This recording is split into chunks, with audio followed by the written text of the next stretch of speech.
Narcissists avoid taking accountability. You already know that. But the specific tactics they use can end up making you feel crazy and ultimately exposing them for who they really are. Today, we're exploring 7 crazy-making tactics of the covert narcissist that leave you feeling like you're banging your head up against the wall and wondering what you might be able to do differently to get them to face reality. The answer there is nothing, but when you learn the tactics, you begin to realize that you aren't the one who's crazy in all of this, despite what the narcissist would like you to believe.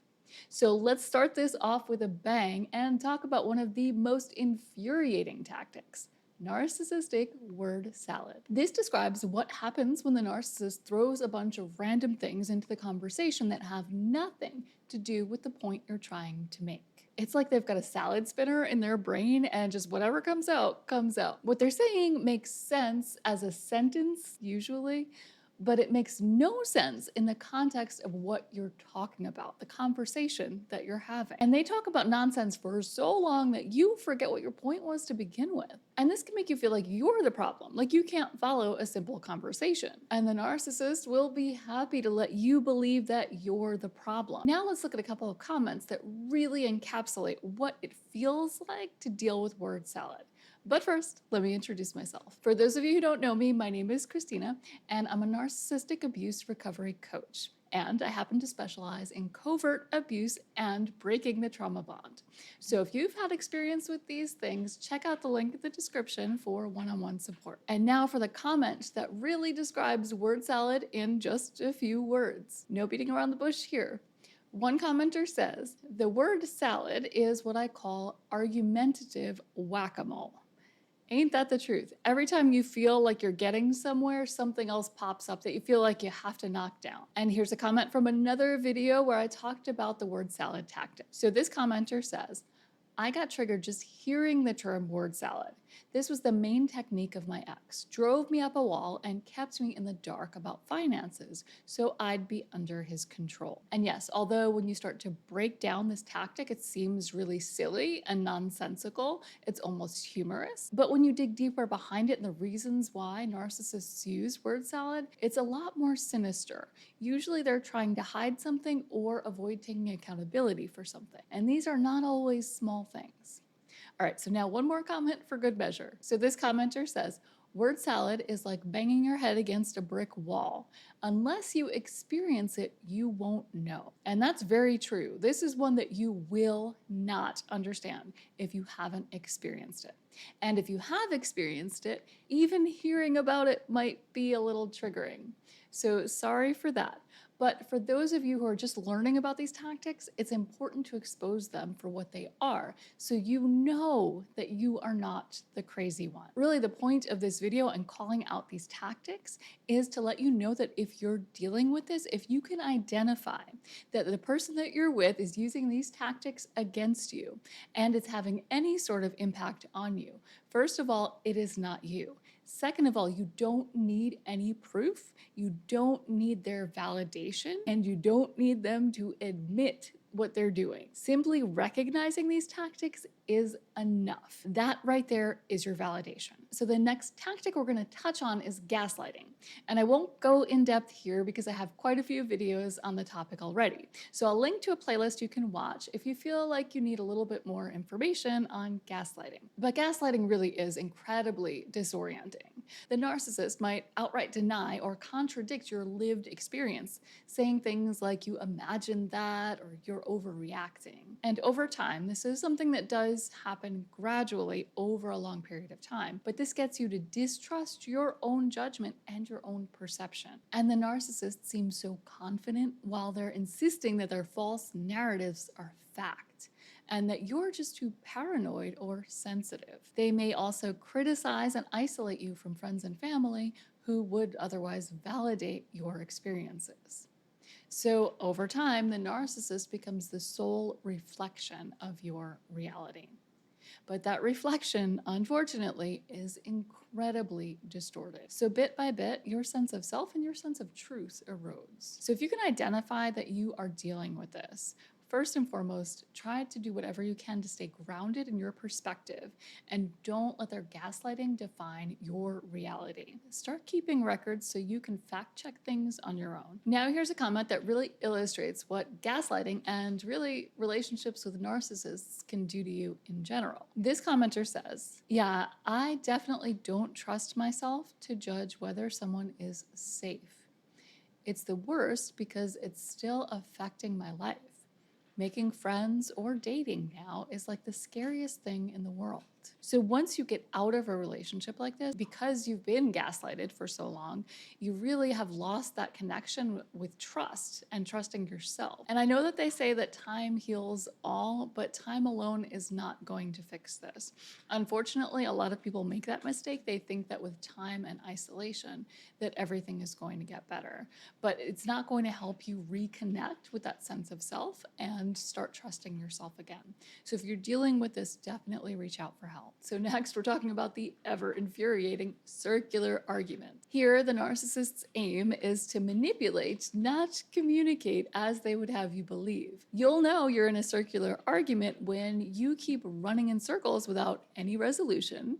You ask questions that never get answered, and the topic of conversation flip-flops so many times that you can barely keep up. And this is when word salad comes into play. Circular arguments feel like verbal competitions where the narcissist is trying to win at all costs. There's no genuine give and take or accountability. After a circular argument, you're going to be left wondering what you could have said or done differently to get a better outcome. So you might ruminate for days on how you could explain your points better, how you could finally get this person to see what seems as clear as the nose on their face. But no matter what you say, the result is the same. So here's a relatable comment about the circular argument. This commenter says, "OMG, the circular argument. Before I knew what covert narcissism was, I called that kind of arguing the Jedi mind F technique." And that's a pretty good description, isn't it? So now let's talk about another crazy-making behavior of the covert narcissist. And this is how they can seem to almost flip personalities on the dime. And this is what a lot of people refer to as the Jackal and Hyde personality, because that shift between kind and cruel is akin to the fictional Dr. Jekyll and Mr. Hyde, which comes from a short novel published by Robert Louis Stevenson in 1886. And it really does explain this type of split personality incredibly well. So as the story goes, when kind, friendly Dr. Jekyll takes a secret potion, he turns into Mr. Hyde, who is rather evil. Both personalities exist in the same person, and you can't be sure of which you're gonna get. If that sounds familiar, let us know in the comments. So one minute, the narcissist is charming and makes you feel special. Then without warning, their tone changes and they become vicious over minor slights. Things that you wouldn't even think they would be upset about at all, they fly off the handle. It's incredibly unpredictable. And this hot and cold manipulation creates an addictive trauma bond. And if you want to learn more about the trauma bond, I have an entire playlist for you to watch. I'll link to that in the card and the description. But really what's happening here is that the draw of Dr. Jekyll's kindness sucks you back in despite Mr. Hyde's abuse. Now here's a comment someone left on a video I did about the Jekyll and Hyde personality of the narcissist. I'll link to that one too, but this commenter says, "Such truth in this video, and so much that I see and go through with my partner. One minute he's talking, and the next I say the wrong thing, and boom, he's off on a tizzy. He's had this personality for a long time and is so nice to everyone else, but I have to watch what I say when I say it." So this is another common theme that I haven't really called out in this list, but this is a different public-facing persona than you would encounter in private. So they may be really nice to everyone else, especially with the covert narcissist, where appearances really matter a lot more to them. They want people to think that they are kind and empathetic and quote-unquote good people, whatever that means to them. So they may go out of their way for other people in public, but behind closed doors, they're cold-hearted, they're downright mean, and you get the feeling like they wouldn't throw water on you if you're on fire. it's a completely different image than the rest of the world sees. So we can't talk about crazy making behavior without talking about the faux apology. This one gets to the best of us. Not all narcissists will actually apologize, but when narcissists do apologize, you can bet it's fake. But the problem is that it actually feels real. It feels like they're sincere.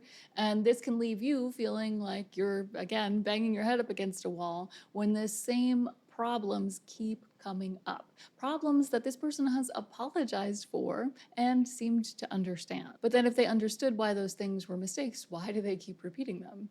Because they weren't sorry to begin with. So there are a lot of ways that this faux apology can go down, and I'll link to a video where I go through all of them. But here I'm just going to give you one example of one type of faux apology. So one example might be, "I'm sorry you got so upset." See how they make it about you being too sensitive or too dramatic instead of them doing something wrong. And now here's an example of a faux apology that one of you received and shared with us in the comments. "I am sorry for the incident that occurred." And this highlights another tactic that the narcissist uses to avoid accountability. So instead of saying, "I'm sorry for the thing I did," they're saying, "I'm sorry for this thing that happened." We're not going to talk about how the thing happened, just that it did. So, sorry that it did. So again, that's only one type of faux apology. You may have experienced other types, so definitely check out that video if you can relate at all to this. So now let's talk about how a narcissist's actions and words are rarely aligned. One minute they might be pouring on the charm, telling you how much you mean to them. But then their actions show a completely different story. They may ditch you last minute or treat you like an option. Their behavior doesn't back up the words of, "I love you." Because if you loved somebody, you wouldn't treat them like an option. The same can happen with a narcissistic parent, and you'll find that the actions and the words of a narcissistic parent are also rarely aligned. So a narcissistic parent might claim that their children are their world, but they treat those children badly or neglect their needs. This one shows up in so many ways, and you'll start seeing even more when you really start paying attention. And here's some great insight from the comment section. This commenter says, "One of the hardest lessons I've had to learn in life is to listen what people say, but more importantly, watch what they do." So true. And that is a lesson that is always hard learned. Another crazy making behavior that will expose the covert narcissist for who they are is called blame shifting. The narcissist shifts blame to protect their inflated ego. Admitting flaws or mistakes would shatter their perfect image of themselves. So they pin it on you instead.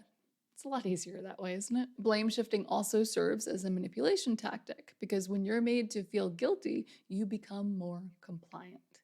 And in blame shifting, they will also project their own insecurities onto you. Narcissists are nothing if not masters at projection. So if they feel insecure about something or are hiding something, they'll accuse you of it instead of facing it. In the narcissist's mind, they are always right and you are always wrong. And here's a really insightful comment about blame shifting from one of you. This commenter says, "The pathological lying, the blame shifting, the defensiveness over asking her anything. These people live in a delusional reality. They make stuff up in their minds and then they believe it as truth. They are so disconnected from objective reality. They live in a self-generated fantasy. How dare anyone question what they believe as truth?" And the part of that comment that I really want to call out is where the commenter says that they make stuff up in their minds and believe it as truth. I've seen evidence of this firsthand. The narcissist drinks their own Kool-Aid. And that's what makes them seem so convincing. So not only is it infuriating that they won't accept accountability, but the fact that they don't seem to understand reason or reality makes you start to question things too. So one more crazy making tactic I'd like to mention is how the covert narcissist operates underneath a mask of modesty. If you've seen it, you know what I'm talking about. But really, this is what makes them so dangerous because you believe that they're sincere, kind, and deep down good people. But this couldn't be further from the truth in most cases. And if you want to learn more about how to spot that mask of modesty, you are definitely going to want to watch the video that just popped up on the screen. And if you liked this video, remember to hit the like button before you go. And I'll see you next time.